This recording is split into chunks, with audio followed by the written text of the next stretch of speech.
So this is a short video about covalent dot and cross diagrams and how to draw them. So first off, you want to ask yourself, is it really covalent? Are you sure that you need to draw a covalent dot and cross diagram and not an ionic one? So remember, if you've got the periodic table, so something like this, if you're talking about this area here, then it's going to be covalent. There are a few exceptions to this, notably beryllium is over here, and we might expect it to form ionic compounds, but actually it makes covalent compounds. So check it's covalent. Once you've done that, then you've probably actually been given the formula already. So what I would do next is think, how many bonds does everything form? And as a rough rule of thumb, you can do 8 minus the group number. And that will tell you, in most cases, the number of covalent bonds formed.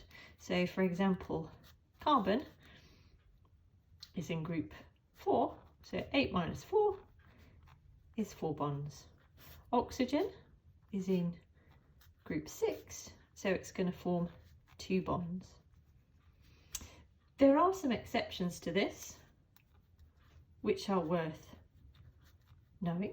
So there are always exceptions in chemistry. So our exceptions, hydrogen, obviously, or hopefully from your previous chemistry, you know, only forms 1 covalent bond.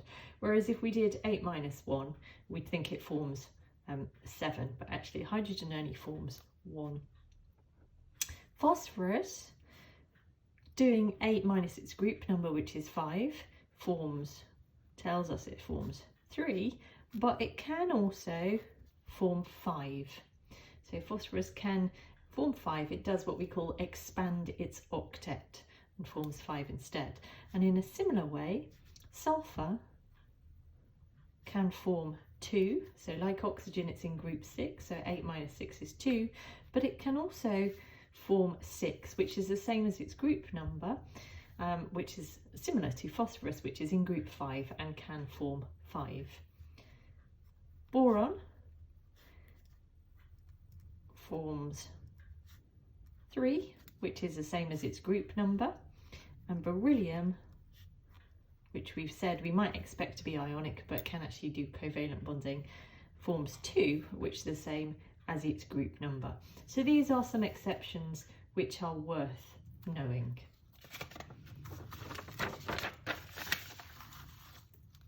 So once I've decided how many bonds everything will form, I would draw the structure using lines as bonds and check that everything has the right number of bonds. So I wouldn't go straight in with your dots and your crosses, because you can get very confused if you do that. So draw the structure first to make sure everything's got the correct number of bonds. So for example, if we do a very easy one, like CH4, I'm going to draw, I know hydrogen can only form 1, so I can't join the hydrogens to each other. I know so as I said, each hydrogen forms 1, the carbon forms 4, so it makes sense to draw it in that fashion. So draw the structure using lines as bonds. This comes into its own when you have more complicated structures that you might be unaware of. So we know hydrogen forms 1, carbon forms 4, and oxygen forms 2. So if I try and draw my structure like this, I can see that's definitely not going to work, because carbon doesn't have the right number of bonds, nor does oxygen, nor does hydrogen. And I can't put a double bond in there or a double bond in there or anything odd like that. That's not going to work. So you might try to draw it like this. So now carbon still doesn't have the right number of bonds, even though oxygen and hydrogen does. So that's not the right structure either. So what we might have to do is rearrange it so we've got a double bond to the oxygen, single bonds to the hydrogens, which means that oxygen's got 2 and each hydrogen's got 1 and the carbon's got 4. So that's your correct structure. So drawing it with lines just helps to make sure that you've got the correct number of bonds. So next, remember a bond is just a shared pair of electrons. So replace each line with a dot and a cross, because as I said, each bond is a shared pair of electrons, which we show with a dot and a cross. If I do it for this example here, so I've got one dot and a cross between the hydrogen and the carbon, another dot and a cross between the hydrogen and the carbon going to the other side, and then with my oxygen, I've got dot cross, because I've got 2 lines, so I need to do 2 lots of dots and crosses. Notice that you don't need to draw circles around your atoms or anything like that. I haven't finished quite yet.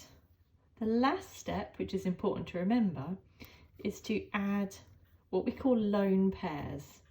So lone pairs are pairs of electrons which aren't bonding but are still in the outer energy level of that atom. So generally the lone pairs, what you do is you do 8 minus the bonding electrons to see if you've got, oh no, let's have a look. So the group number minus the bonding electrons to see if you've got any left over, right? So in this case, carbon's in group 4, and so it can be the dots. So 1, 2, 3, 4. So 4 minus 4 is 0. There are no lone pairs.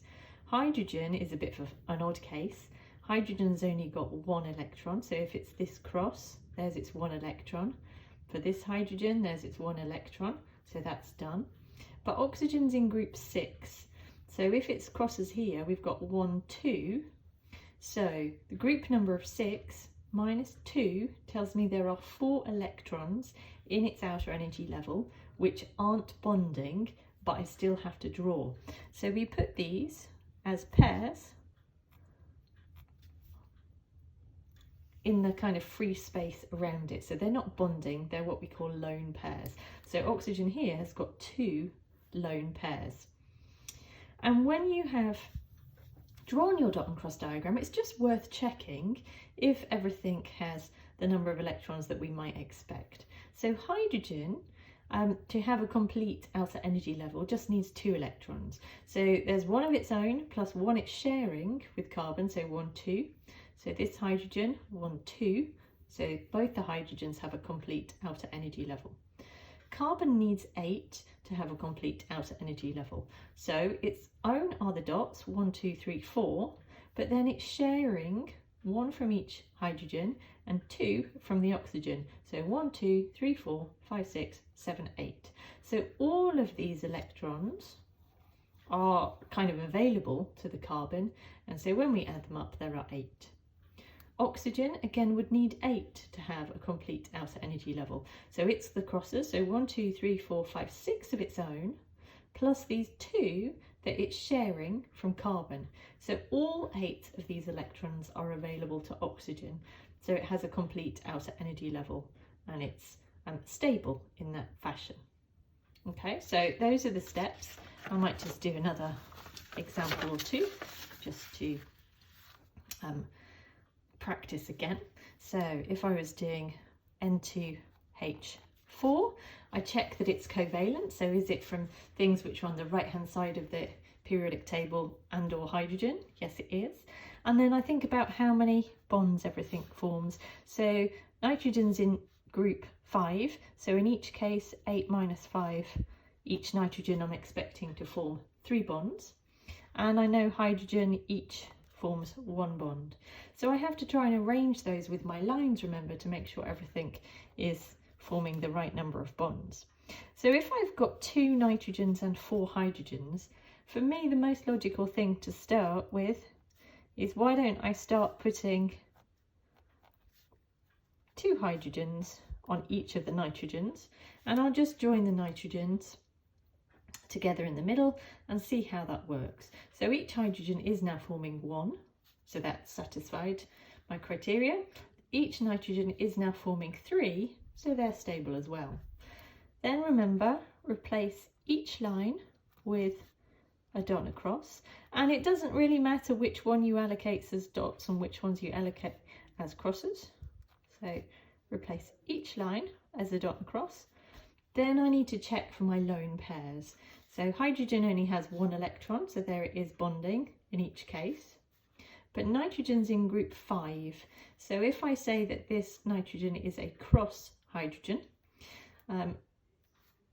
so 5 minus, which is its group number, minus the 3 crosses that it's using for bonding, means I've got 2 electrons in its outer energy level which aren't involved in bonding, which I need to draw as a lone pair. So there's my lone pair.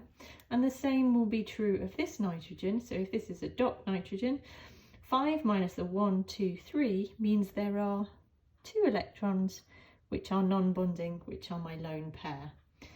So there's my complete dot and cross.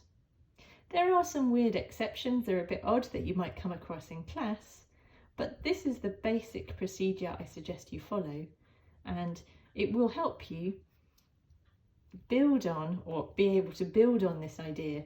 We do a lot of work which is based on being able to draw correct dot and cross diagrams. So make some notes and then maybe have some practice.